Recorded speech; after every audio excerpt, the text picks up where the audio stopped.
हम कक्षा 8 विषय हिंदी में भाषा सज्जता के बारे में पढ़ेंगे।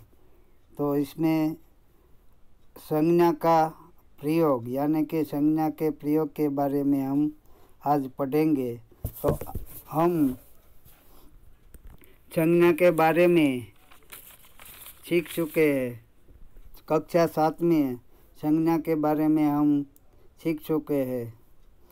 आज हम निम्नलिखित वाक्यों में से संज्ञा ढूंढकर उसका भेद बताने की बात पढ़ेंगे।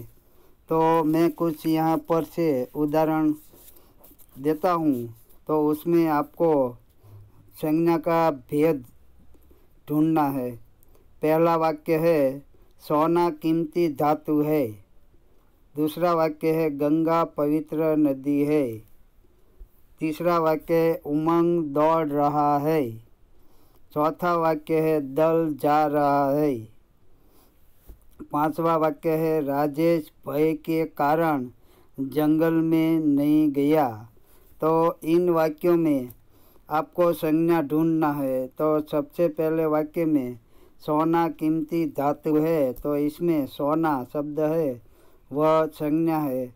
दूसरा वाक्य गंगा पवित्र नदी है, तो इसमें गंगा है वह संज्ञा के रूप में दिया है। उमंग दौड़ रहा है, तो उमंग संज्ञा है। दल जा रहा है, तो दल शब्द संज्ञा है। उसके बाद का वाक्य राजेश भय के कारण जंगल में नहीं गया, तो इसमें राजेश और जंगल ये दो शब्द है वह संज्ञा के रूप में दिए हैं। और उसके बाद का टॉपिक है निम्नलिखित विधान पढ़िए और समझिए। तो पहला वाक्य है जयेश ने कीर्ति को साड़ी दी। दूसरा वाक्य है बगीचे में एक लड़का है। तो उसके सामने जो दूसरा वाक्य लिखा है जयेश ने कीर्ति को साड़ी दी, तो दूसरे वाक्य में देखिए तो जयेश ने कीर्ति को साड़ियाँ दी। तो यहाँ किस प्रकार का भेद आपको दिखाई देता है। तो पहले वाक्य में साड़ी, तो साड़ियों की जगह दूसरे वाक्य में साड़ियाँ शब्द है, तो वह एक वचन साड़ी है वह एक वचन शब्द है। और साड़ियाँ जो एक वचन का बहुवचन हो जाता है, तो वहाँ साड़ियाँ लिखा है। दूसरे वाक्य में बगीचे में एक लड़का है, तो लड़का एक वचन शब्द है। तो दूसरे वाक्य में देखिए तो बगीचे में कई लड़के, तो लड़का की जगह लड़के हैं, तो वह लड़का का लड़के बहुवचन बन जाता है। उपयुक्त वाक्यों में वाक्य को पढ़ने से पता चलता है कि पहले वाक्य में साड़ी तो हमने बात की साड़ियाँ, दूसरे में लड़का तो लड़के ऐसा हो गया है।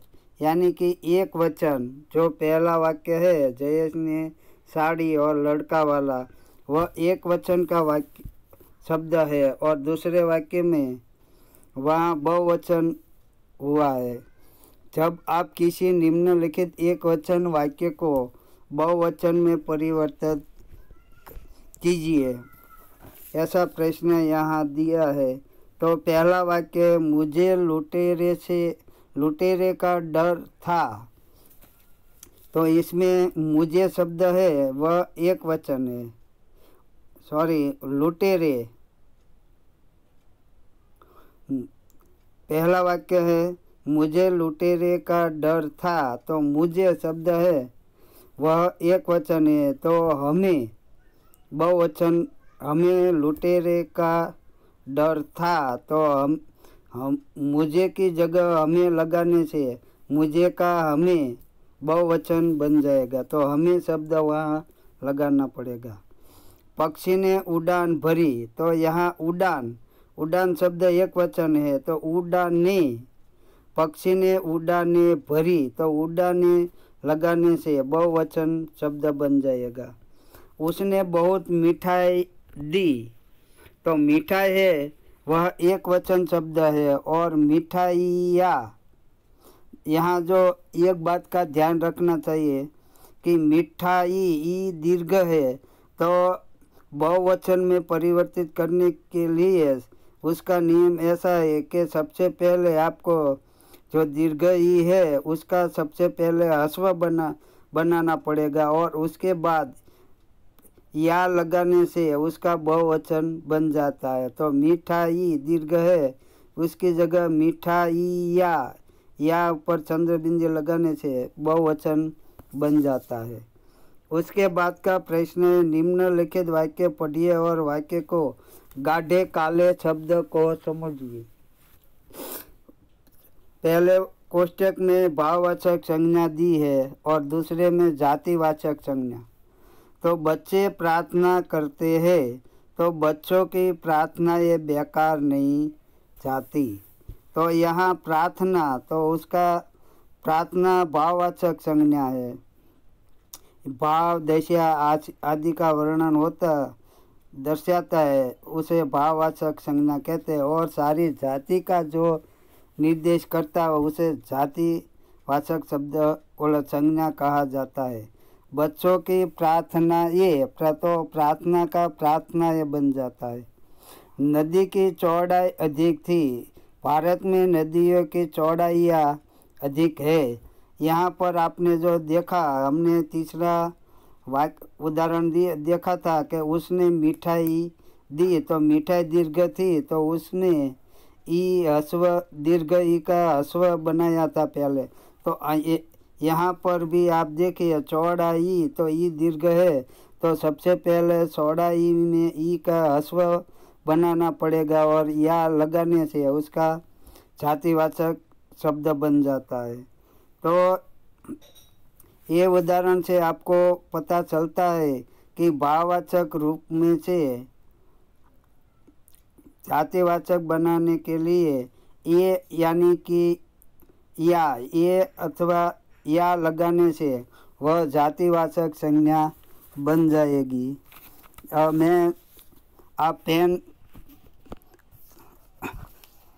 आप बुक और पेन लीजिए, मैं आपको दूसरा उदाहरण लिखवाता हूँ।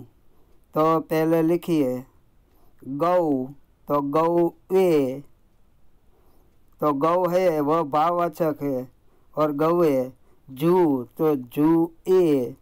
वधु, तो वधुए। नीति, तो नीतिया।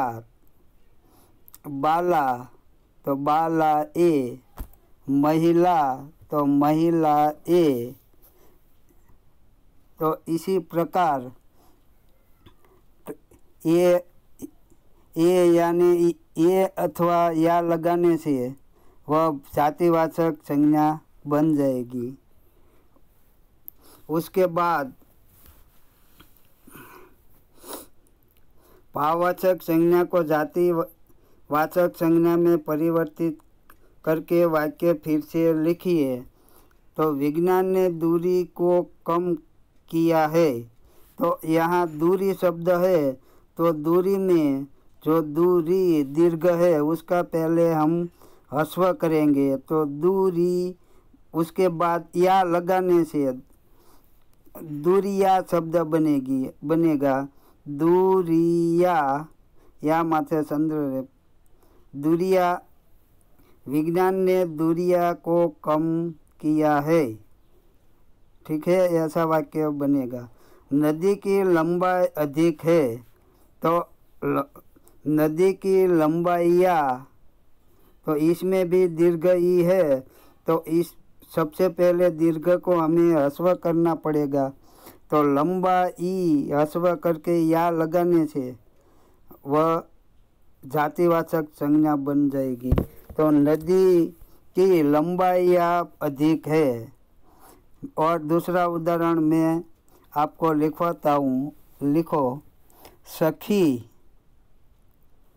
तुम्हारी सखी नहीं आई, तो तुम सखिया, तो सखी में खी दीर्घ होता है, उसका सबसे पहले हमें ह्रस्व करना पड़ेगा।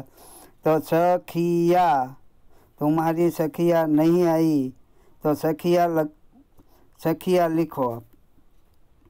सखी का सखिया होगा। लड़की, तो लड़की में भी की दीर्घ है तो उसका सबसे पहले ह्रस्व करेंगे। तो लड़की, तो की दीर्घ की जगह ह्रस्व बनेगा लड़किया। उसके बाद है कली, तो कली में भी ली दीर्घ है तो उस सबसे पहले हम ह्रस्व करेंगे तो कली, तो कलिया। इसी प्रकार भाववाचक संज्ञा को हम जातिवाचक संज्ञा में परिवर्तित कर सकते हैं। तो आज हम यहाँ तक पढ़ते हैं और हमारा भाषा सज्जता का जो लेक्चर था वह यहाँ ख़त्म होता है और अगले वीडियोज़ में हम 5वां पाठ सवाल बाल मन के और जवाब डॉक्टर कलाम के पढ़ेंगे।